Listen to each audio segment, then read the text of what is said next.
all of a sudden we heard noise like you know, it was a terrible, terrible sounding thing. And we heard banging and hollering and screaming for about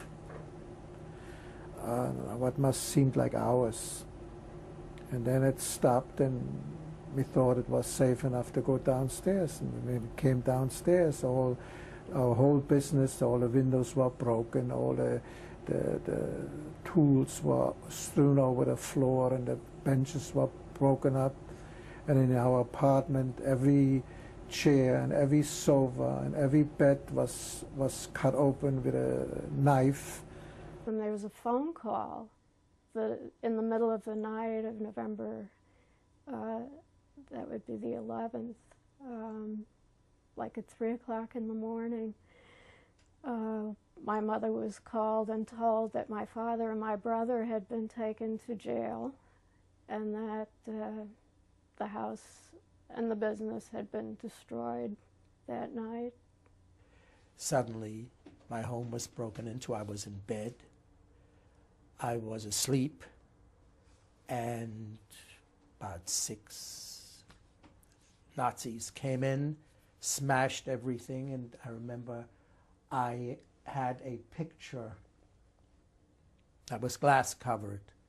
Yeah, I know which picture it was. It was a picture of Jerusalem on the wall over my bed, and they smashed it, and the glass just sprayed all over me. And I guess as I saw them go for the picture, I put the cover over myself and escaped that.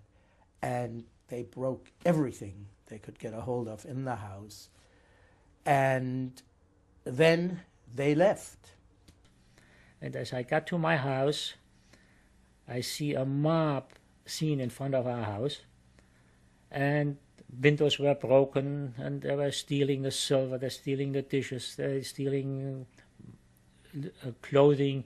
Anything that was not nailed down, they were stealing from our house. And as I walk into the house, my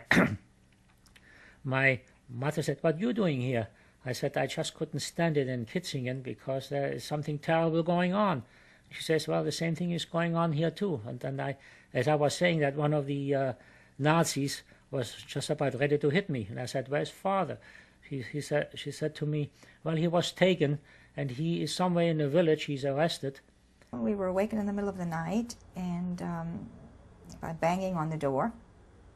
And when my mother said, "Who is it?" they just said the police, but they were the Gestapo, and they came in and they smashed all the beautiful paintings with all the glass first, all the glass, and everything in the house. And my mother kept saying, "We've done nothing, we've done nothing." And they said, "Where's your husband? Where's your husband?" And they said to me, "Where's your father?" And I said, "I don't know." My father was arrested. He was beaten, but he was released a few days later. There were incidents, I remember fights at a Jewish camp I was one summer when some of the Hitler youth threw stones and rocks at us, and some of us were injured. My father was arrested and threatened with Dachau unless he would leave Germany within a few days, maybe a week, I don't remember. And since he had been so long in France, he obtained a permit right away and left for France. My mother and my brother and I moved in with our grandparents because the German took our apartment over, and we were not allowed to take but very little out.